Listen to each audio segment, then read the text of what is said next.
Exposed my upstairs neighbor's bizarre dirt rituals after their patio destruction threatened to bury me alive. Now they're stalking me. The following suggestion, I later realized, was entrapment. My neighbor said she would give me her phone number, go upstairs, lower the volume, then I should text to let her know if I could still hear it. Thankfully, my super came back while she was in the process of sharing her contact information. She immediately tensed up, quickly gave the number, and then scurried off. As she passed my super, she randomly blurted out, "We're best friends now," referring to me and her. My super and I are both very aware of the antics, so of course he didn't buy that manipulation tactic. I texted her that I couldn't hear the music now, to which she responded, "So glad to hear that. Thanks again for opening a line of communication, I'm always happy to chat.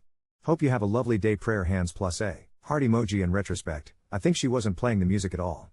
I also felt like our conversation was riddled with gaslighting, misdirection, and flat-out lies.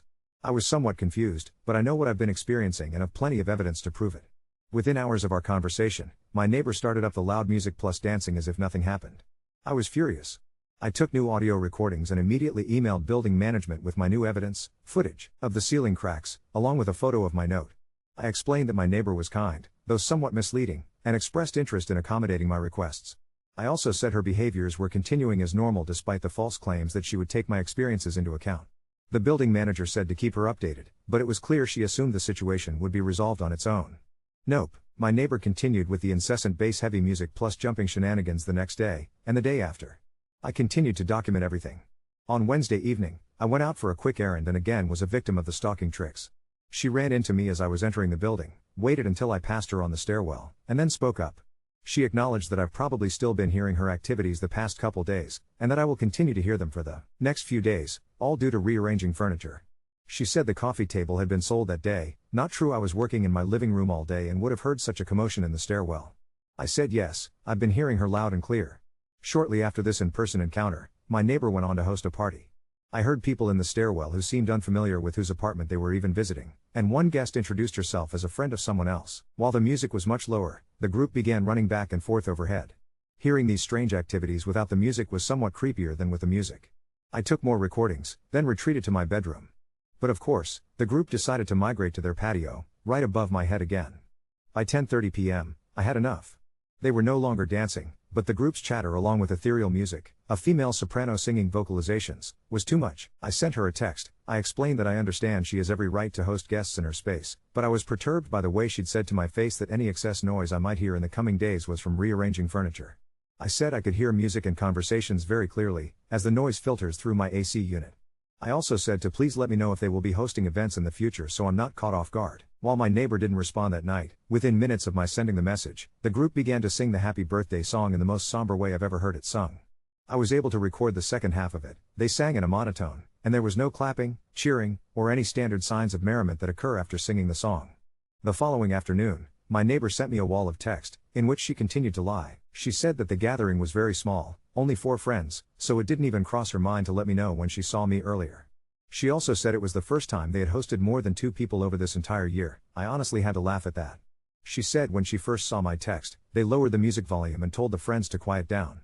So, she admitted that she saw my message, but made no mention of any birthday affair. As for the furniture rearranging, she explained that it's been part of a longer-term project, and added more lies like how they had just received a dining table and bookshelf they'd been waiting on for 8 months. Not only would I have seen such large packages in the stairwell, but also why share so much irrelevant information if being truthful. Finally, my neighbor said that they will be hosting 2 more events next week, another small gathering of 4 friends next Wednesday in honor of her partner's birthday and a larger gathering on Friday again for his birthday. Like I said, she made no mention of singing happy birthday the night before. Who would host 3 birthday parties over 2 weeks? It was all false.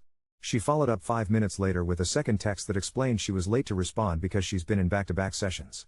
So, I finally had written evidence of her talking about these sessions. I didn't respond to the text. I refused to engage her or her partner any further. They continued to play music and stomp around that evening, but I had my BF and a friend over who heard everything and validated me that all of this is absolutely maddening. On Friday, I finally called my building manager to explain everything. She needed to understand that something very strange and potentially dangerous is going on above me. Thankfully, I was finally believed. It turns out my building had no idea that she was running some form of a business and hosting group events. I thought they at least had a vague awareness. The building manager said they would get the attorney involved ASAP to review their lease contract and pursue action. She asked for all my evidence, including written communications, a personal written account of verbal communications, audio recordings, and footage of ceiling damage. I've been taking videos of the ceiling cracks over the past few weeks to demonstrate how quickly they're growing. I made a Google folder that divided each category, dated every piece of evidence, and sent. I was so relieved. It felt like some form of action was finally in motion. I assumed the building attorney was working on a case against them over the weekend, so I ignored their relentless music plus jumping. But today, Sunday, my neighbors have been hosting yet another gathering since 11:30 a.m. I've been hearing heavy bass, sporadic jumping, and chatting on their patio for going on 5 hours now. While I've continued to collect my evidence, I decided to wait until tomorrow to check in with management. Around 5 p.m., I was quietly sitting on my couch when out of nowhere I heard the door open from above, someone jogged down, and then pounded on my front door. I didn't move a muscle. The person on the other side waited for about a minute. I thought I heard keys jingling, and then they slowly retreated back upstairs and shut the door again. Honestly, I have no idea what's going on now. The music plus jumping increased after the knocking incident. Maybe they were testing if I was home? But I'm rattled by how I'm feeling watched when I'm minding my own business. At the same time, I want to keep laying low to protect myself. I still have very little information about this group. They're clearly escalating, 3 events planned within 1 week, despite added pressure from everyone around them. In the meantime, I edited a new video with my recent recordings, including the creepiest happy birthday of all time, footage of the living room ceiling damage, audio recordings from the gatherings. Whenever my neighbors succeed in making contact or I'm notified about a solid resolution, I will update the post. Update 4. It's been a week since my last update, and things have escalated beyond what I could have imagined. On Monday morning, I received an email from building management confirming they were pursuing action against my upstairs neighbors. They thanked me for the extensive documentation and said their attorney had enough evidence to proceed with a formal warning that could lead to eviction if the behaviors continued. That same afternoon, I was working from home when I heard what sounded like furniture being dragged across their floor. This went on for about 2 hours, punctuated by hushed but intense conversations. Around 4 p.m., there was a knock at my door. I checked the peephole and saw my super standing there with another man in a suit who turned out to be from building management. "We need to check your ceiling again," my super said, looking unusually tense. "The neighbors upstairs claim they've had a pipe leak and are concerned it might affect your unit." As they inspected my ceiling, the management representative quietly informed me that they had delivered the formal warning earlier that day. The neighbors had apparently reacted with extreme defensiveness and claimed they were being unfairly targeted for cultural practices. After they left, things were eerily quiet upstairs for about 24 hours. I started to hope that maybe the warning had worked, but Wednesday morning proved me wrong. At exactly 7:30 a.m., the music started again, louder than ever, along with what sounded like multiple people stomping in unison. I recorded everything and sent it immediately to management. By Thursday, I noticed something strange. Small piles of what looked like dirt had appeared outside my door when I left for groceries. When I returned, they were gone. That night, I heard whispering outside my door around midnight, but when I checked the peephole, no one was there. Friday brought the most disturbing development yet. I came home from work to find a small bundle of dried herbs tied with red string hanging from my doorknob. I didn't touch it, just took photos and sent them to management. My super came to remove it, looking visibly uncomfortable. "This is getting weird," he said quietly. "The woman upstairs has been asking other tenants about you. Wanting to know your schedule, if you live alone." Yesterday, Saturday, I woke up to find my ceiling had developed a new crack, this one with a strange reddish-brown stain seeping through. The super came immediately and took samples of the substance. He wouldn't say what he thought it was, but his face said enough. "The building attorney is filing for emergency eviction proceedings on Monday," he told me. "In the meantime, would you consider staying somewhere else? I'm writing this from my boyfriend's apartment. Management has offered to pay for a hotel if needed, but I'm not comfortable being alone right now. The building has hired security to monitor the hallways 24/7 until this is resolved."